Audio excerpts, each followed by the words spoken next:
Hello दोस्तों, नमस्कार। जब आपको एमबीबीएस सीट मिल जाती है तो इस प्रकार से लिख के आता है कि आपको एमबीबीएस कोर्स अलॉट हुआ, कौन सा कॉलेज अलॉट हुआ, इस प्रकार से पूरी लिस्ट आती है। ये पूरी लिस्ट आप दोस्तों देख सकते हैं। आप लोग देख सकते हैं यहाँ पर जो भी कॉलेज अलॉट होता है वो लिखा होता है। देखिए, अगर ऑल इंडिया कोटा में मिलता है तो भी यहाँ पर लिखा होता है, ओपन सीट कोटा भी लिखा होता है, और जो भी कोटे के थ्रू आपको एमबीबीएस या बीडीएस गवर्नमेंट कॉलेज मिलता है, एम्स मिलता है, तो भी यहाँ पर लिखा होता है। इस प्रकार से राउंड 1 की सीट अलॉटमेंट लिस्ट जारी होती है।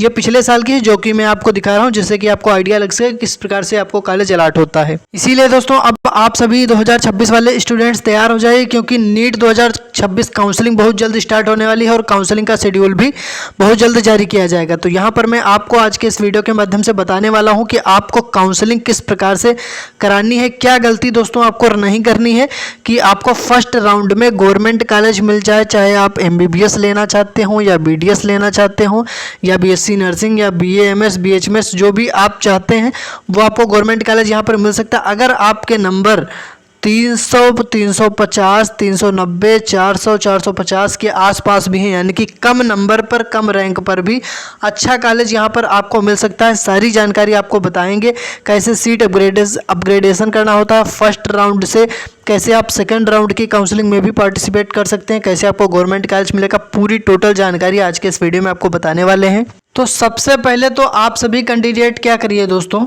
सबसे पहले आप सभी कैंडिडेट इस वीडियो को लाइक कर दीजिए। वीडियो को लाइक करके अपने सभी दोस्तों के पास वीडियो को शेयर कर दें। जो भी छात्र काउंसलिंग की तैयारी कर रहे हैं, जो भी काउंसलिंग का इंतजार कर रहे हैं, वीडियो को लाइक करके वीडियो को शेयर करें।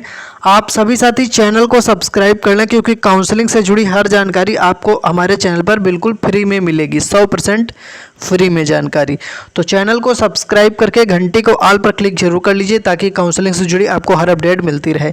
और आप सभी साथी वीडियो को ज़्यादा से ज़्यादा हाइप कर दीजिए। अब देखिए यहाँ पर, अगर आपके नंबर 300, 350, 400 प्लस हैं तो फर्स्ट राउंड में क्या कॉलेज मिल सकता है। देखिए, ऑल इंडिया कोटा में आपको पता है एमसीसी द्वारा ऑल इंडिया कोटा में 15% सीटों पर आपकी काउंसलिंग होगी। तो general, OBC, EWS, SC, ST के लिए क्या आपकी रैंक होनी चाहिए, ये आपको मैं यहाँ पर दिखा देता हूँ। इसके अलावा आपको पता है काउंसलिंग किसके लिए होती है, एमबीबीएस, बीडीएस, बीएससी नर्सिंग, अन्य यूजी मेडिकल कोर्स के लिए काउंसलिंग होती है। ठीक है दोस्तों, और 15% ऑल इंडिया कोटा जो कि एमसीसी कराती है, और स्टेट कोटा की काउंसलिंग दोस्तों स्टेट अथॉरिटीज़ द्वारा कराई जाती हैं। ये सारी चीज़ें आपको पता है। काउंसलिंग में पहले रजिस्ट्रेशन होता है, फीस पेमेंट होता है, चॉइस फिलिंग में आप अपना कॉलेज नेम फिल करते हैं, जो भी कॉलेज में चाहते हैं आपको एडमिशन मिल जाए, फिर चॉइस को लॉक करते हैं, फिर सीट अलॉटमेंट होता है, फिर आप कॉलेज में जाके आपको रिपोर्ट करना होता है। और अगर आपको वो कॉलेज नहीं चाहिए तो आप राउंड 2 में पार्टिसिपेट कर सकते हैं। कैसे पार्टिसिपेट कर सकते हैं चलिए दिखाते हैं। तो यहाँ से अब स्टार्ट होती है, कुछ गलतियाँ आपको नहीं करनी है, कुछ चीज़ें आपको ध्यान में रखनी है, क्योंकि अगर आपने पहली बार नीट का एग्ज़ाम दिया है तो हो सकता है सारी चीज़ें आपको ना पता हो। क्योंकि मान लीजिए जो साथी 2025 में एग्ज़ाम दिए होंगे उनको तो बहुत सारी चीज़ें पता होंगी कि काउंसलिंग कैसे करना होता है, लेकिन अगर आप फ्रेशर हैं तो आपको क्या करना है। देखिए, 1 टाइम फिजिकल रिपोर्टिंग, कुछ चेंजेस आए हैं काउंसलिंग में जो आप देख लीजिए। उम्मीदवारों को अब केवल एक बार कॉलेज में फिजिकल रिपोर्टिंग करनी होगी, बार बार कॉलेज जाने की आवश्यकता नहीं है। अब यहाँ पर जो आता है फ्रीज एंड फ्लोट का आपके लिए विकल्प, ये काउंसलिंग में क्यों आता है, ये इसका क्या मतलब है। इसका मतलब ये है कि जैसे कि मान लीजिए फ्रीज का मतलब ये है आपको जो सीट अलॉट हुई तो वो आपने सीट स्वीकार कर लिया और कॉलेज में रिपोर्टिंग की, अपना डॉक्यूमेंट वेरिफिकेशन कराया, फीस जमा करी और आपको एडमिशन मिल गया।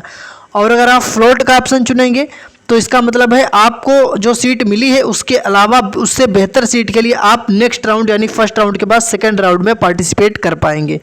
तो ज़्यादातर कैंडिडेट दोस्तों फ्लोट का ऑप्शन चुनते हैं, क्योंकि मान लीजिए फर्स्ट राउंड में आप जो चाहते थे, जो आपने चॉइस फिल किया था, वो आपको अगर कॉलेज नहीं मिलता है तो सेकंड राउंड में भी आप जाना चाहेंगे तो आप फ्लोट का ऑप्शन चुनेंगे। अगर आप चाहते हैं कि आपको आपके मन का एमबीबीएस गवर्नमेंट कॉलेज मिल गया है तो फ्रीज का ऑप्शन चुनेंगे, सीट एक्सेप्ट करके कॉलेज रिपोर्टिंग करके डॉक्यूमेंट वेरिफिकेशन करा करके आपको एडमिशन मिल जाएगा।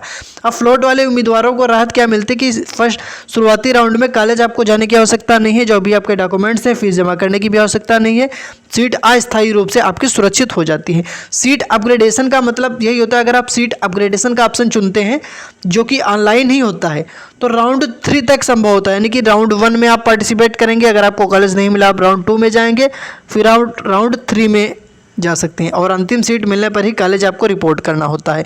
इसके अलावा एक एक्स्ट्रा वैकेंसी राउंड होता है, कम नंबर पर वहाँ पर भी गवर्नमेंट कॉलेज मिल जाता है। एक चीज़ आपको ये भी पता होनी चाहिए कि ऑनलाइन सीट रजिस्ट्रेशन होता है MCC पोर्टल पर दोस्तों। ऑनलाइन सीट छोड़ने यानी रिजाइन करने की आपके पास सुविधा होती है।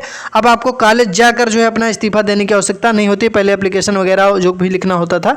वन टाइम वेरिफिकेशन क्या है ये समझिए दोस्तों। जो आपका DV है, जो आपका फीस पेमेंट है, जो फिजिकल रिपोर्टिंग की सिर्फ एक बार होगी और इससे ये चेंजेस से ये जो चेंज बदलाव हुआ है इससे आपकी समय और यात्रा दोनों बचेगी, क्योंकि आपको कॉलेज जाना पड़ता था, अब नहीं जाना पड़ेगा।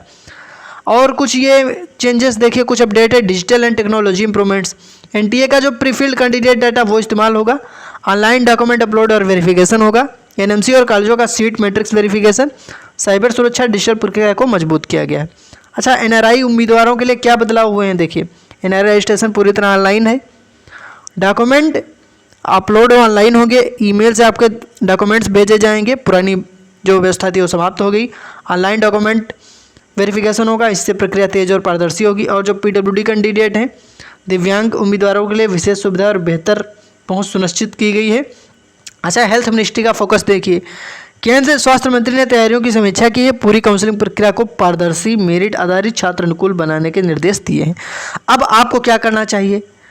पहले तो MCC के शेड्यूल का इंतजार करें, क्योंकि ऑल इंडिया कोटा का पहले शेड्यूल जारी होता है। पहले ऑल इंडिया कोटा काउंसलिंग होती है 15% सीट पर, फिर स्टेट कोटा काउंसलिंग होती है। मैंने आपको बताया ऑल इंडिया MCC कराती है काउंसलिंग, आप वेट करें इसके शेड्यूल का। स्टेट कोटा की इसके बाद आएगी, जो कि स्टेट अथॉरिटीज़ कराती हैं। सभी डॉक्यूमेंट्स रेडी रखें, MCC की ऑफिशियल वेबसाइट विजिट करते रहें। अब देखिए काउंसलिंग में कितने नंबर आपके होने चाहिए जो आपको फर्स्ट राउंड में यहाँ पर गवर्नमेंट कॉलेज मिल सकता है, क्या आपकी रैंक होनी चाहिए। तो सबसे पहले कुछ चीज़ आप समझ लीजिए दोस्तों। सबसे पहले आपका जब शेड्यूल जारी होगा, कब जारी होगा? बहुत जल्द MCC पोर्टल पर आपका शेड्यूल जारी हो जाएगा। तो आप अपने डॉक्यूमेंट्स रेडी रख लीजिए दोस्तों, बिल्कुल आपको कोई भी गलती नहीं करनी है। कौन कौन से डॉक्यूमेंट्स लगेंगे, पूरी लिस्ट आपको टेलीग्राम और व्हाट्सएप चैनल पर प्रोवाइड करा दी जाएगी। टेलीग्राम और व्हाट्सएप चैनल को ज्वाइन कर लें। आप ध्यान से सुनते नहीं हैं, आप देखिए टेलीग्राम व्हाट्सएप चैनल का लिंक डिस्क्रिप्शन में है। सबसे पहले तो मैं आपको एक चीज़ यहाँ पर दोस्तों ये बताना चाहूँगा कि काउंसलिंग की प्रोसेस में आपका सबसे इम्पॉर्टेंट पार्ट है चॉइस फिलिंग, जो कि मैंने अभी आपको बताया था। चॉइस फिलिंग क्यों इम्पॉर्टेंट है? क्योंकि यही एक ऐसा पार्ट है काउंसलिंग की प्रोसेस में जिसमें दोस्तों आपको अपना कॉलेज फिल करना होता है, जो भी कॉलेज आपको चाहिए। और अगर आपकी रैंक आपके मार्क्स के आधार पर, आपकी रैंक ठीक ठाक होगी, आपके मार्क्स ठीक ठाक होंगे, जो कॉलेज आपने फिल किया फिर वही कॉलेज आपको अलॉट हो जाता है। तो सबसे पहले तो अगर आप जानना चाहते हैं आपकी रैंक के आधार पर आपको कौन सा गवर्नमेंट कॉलेज मिल सकता है, तो कमेंट में अपनी रैंक और अपना स्टेट और अपने मार्क्स जरूर बताएं, ताकि मैं आपको रिप्लाई कर दूं कौन सा कॉलेज आप फिल करें, ताकि आपको काउंसलिंग में अच्छा सा गवर्नमेंट कॉलेज मिल जाए MBBS।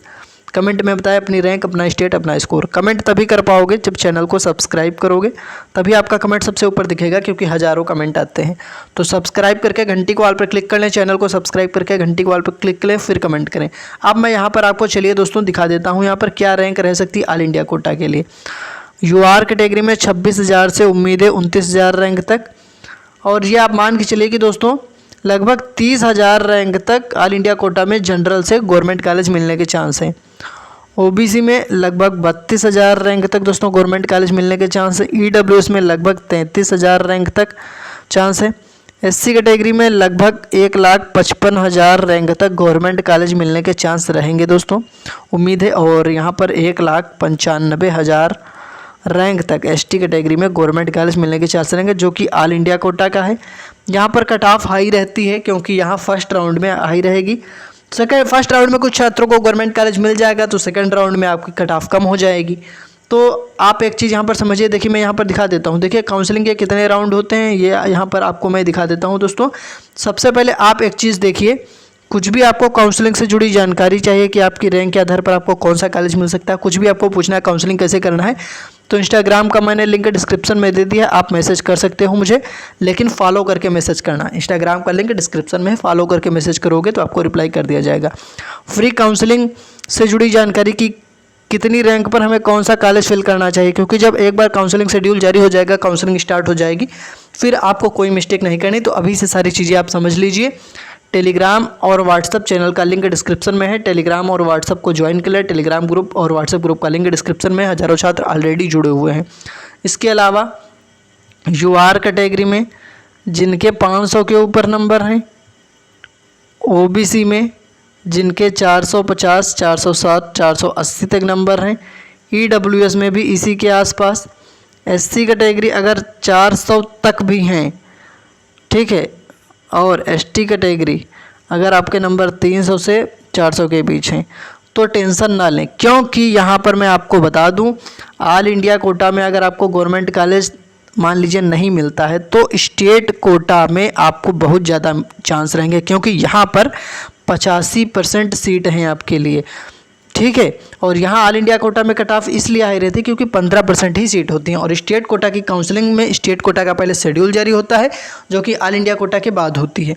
तो स्टेट कोटा की काउंसलिंग स्टेट अथॉरिटीज़ कराती हैं, और अलग अलग स्टेट की, जैसे कि मान लीजिए यूपी की कट ऑफ अलग गई, मध्य प्रदेश की कट ऑफ अलग गई, छत्तीसगढ़ की कट ऑफ अलग गई, कर्नाटक की अलग, राजस्थान, मध्य प्रदेश, बिहार, तेलंगाना, उड़ीसा, इनकी असम, झारखंड, इन सभी स्टेट की कट ऑफ अलग अलग रहती है।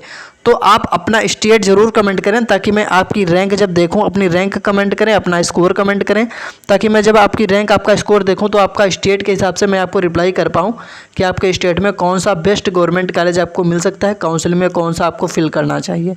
बाकी काउंसलिंग का शेड्यूल जल्द जारी होने वाला है, काउंसलिंग से जुड़ी सारी अपडेट आपको मिलती रहेगी। कमेंट में अपना स्कोर बताइए, चैनल को सब्सक्राइब करके चैनल से जुड़े रहिए ताकि ऐसी हर लेटेस्ट अपडेट आपको मिलती रहे। तो सब्सक्राइब करके घंटी को ऑल पर क्लिक जरूर कर लें। धन्यवाद।